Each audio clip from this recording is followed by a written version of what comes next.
Hello everyone and welcome back to my channel. Where do we even want to start with this week? Maybe we could start with 25?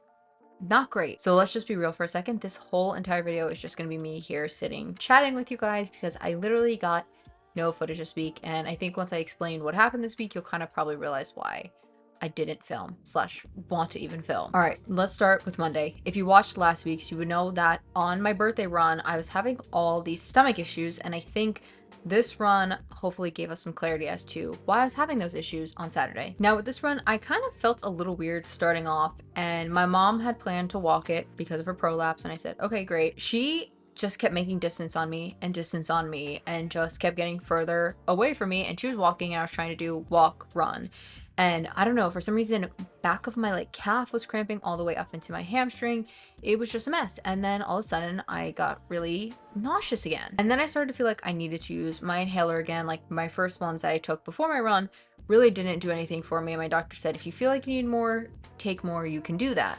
So I did. And then I started to feel super nauseous. Now this is actually the crazy part, because my mom said, do you want to push through and just kind of keep walking the rest of the way? Or do you want to turn around and go home and be done? And shockingly, I said, no, I want to go home and be done. And I'm so glad I made the decision, because literally on the turnaround, my head started pounding and then I got this weird hip pain. And pretty much as soon as I came home, I pretty much crashed and fell asleep on the couch for majority of the day.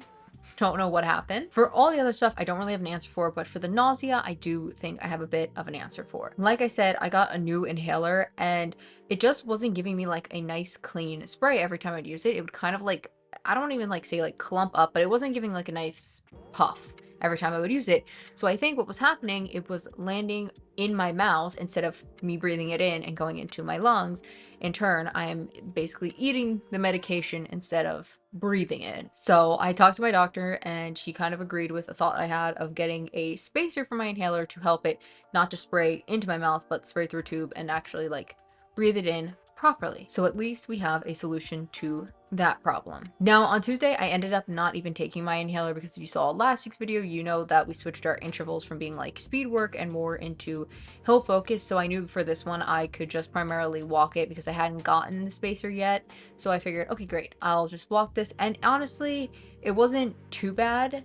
The issue this day was less of physical and more mental. Now, I'm not going to get too much into the whole mental thing because it really doesn't have anything to do with fitness and running or any of that. It was just other stuff, and it was pretty bad. On Wednesday, I pulled myself together mentally. I was feeling better. I had some things I had to do for work. I also went and got my spacer for my inhaler, which was a whole nother situation because they didn't want to give it to me. So when Thursday came around, I was finally feeling really good. I'm like, okay, great. We have a solution to the inhaler problem. This run's gonna go great. I'm feeling better. I was feeling so good. I even had seen people saying oh, if you take a ball and you bounce a tennis ball as you're running, it will kind of help you keep pace or just focus a little bit more. So I was like, you know what, I'm gonna do that, and I'm gonna make it a little fun. We'll just really have a nice easy run. And I literally got to the same exact point that happened on Monday, where I just felt very out of breath. I didn't feel well. I felt sick again. The only difference compared to Mondays was actually that my heart rate was spiking very high and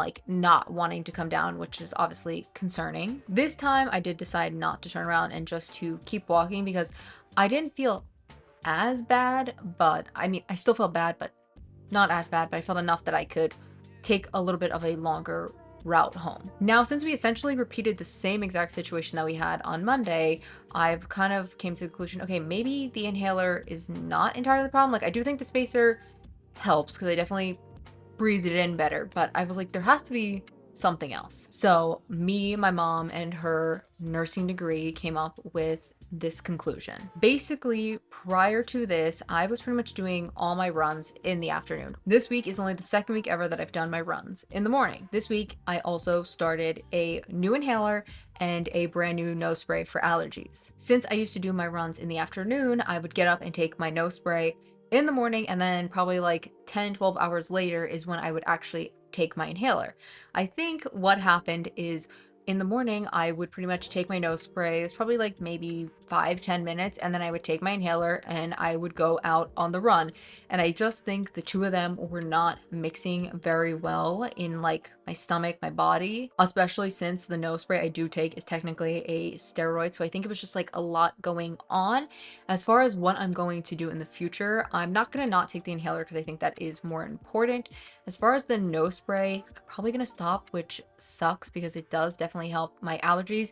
And this is the only version I can take. Like, I can't take the basic one because that one also makes me nauseous. So I'm coming to the conclusion, nose spray, not for me. Realizing this kind of gave me a little bit of a boost, and I was like, okay, great. So for Saturday's run, it will be great. We can do our first 8-mile run and have no problems. But then on Friday, I just started feeling like sick. And also that same time, the lady in red decided to pay me a visit. And I decided, okay, I'm just gonna skip my pull day because I had missed my push day on Wednesday. And I feel like for my upper body, not that it's not a priority, but I want to get my runs in. So I figured, okay, it's fine. We'll rest and then we'll be good for Saturday. And then Saturday and Sunday came and I just still felt really sick. So here is kind of what I think happened. I truly believe that like the past 10 weeks of training just kind of caught up to my body and hit me all at once, because obviously we've missed days here and there, but we've never really like had a true break from any of this. And I was so excited to make this video this week before all of this happened, because I was gonna be like, oh my god, we're like halfway to race day, like this is so exciting.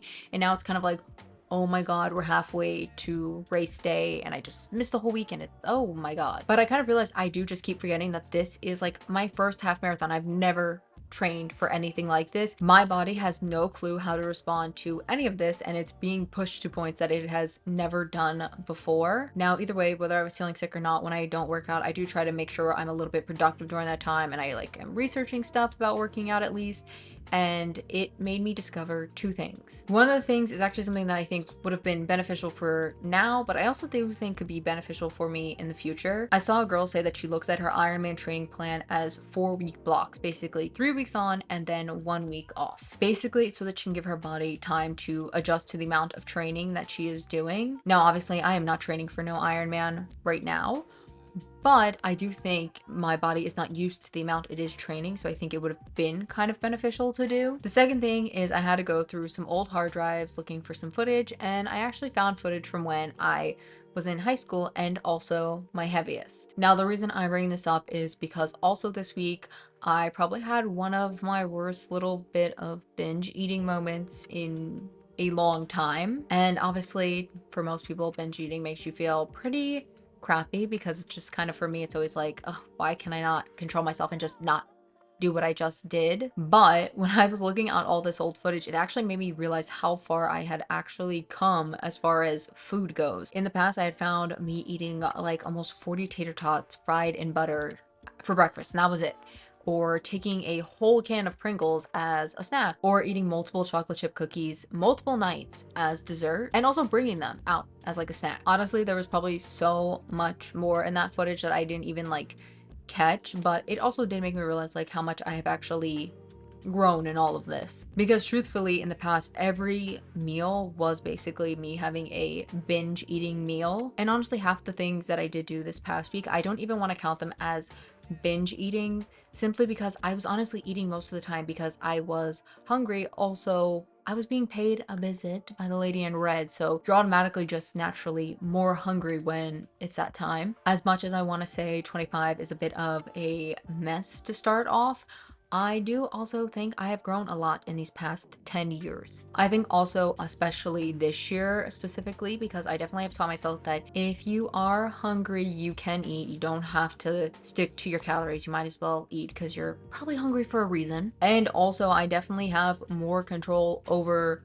the food I eat. Like, I feel like in the past, sometimes I would just eat to eat. Like, it was like almost a hobby to eat, where now I'm like eating to fuel myself. And when I say just even in these past few years, if this was last year and I had missed this week of training, I would have beaten myself up so bad. And it still kind of blows my mind that I'm kind of just like, oh, like whatever, like we basically kind of missed a week of training. And I truthfully believe, because at this point I'm just kind of like, there is no point in being upset about it. Like, I can't go back and fix that week. I can only like do better this upcoming week instead. Overall, this week was a lot mentally and physically, to the point where I felt like I had lived 4 weeks in 1 week, which is crazy. Like I said, we can't go back, so we're just gonna have to pull it all back together next week. So even though we didn't get to do our big 8-mile run this week, we will do it next week.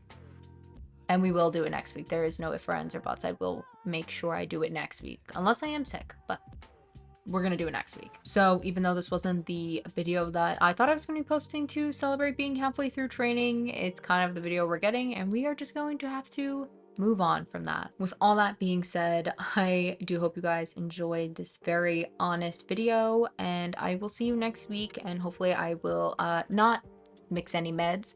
But till then, I hope you guys enjoyed, and roll the outro.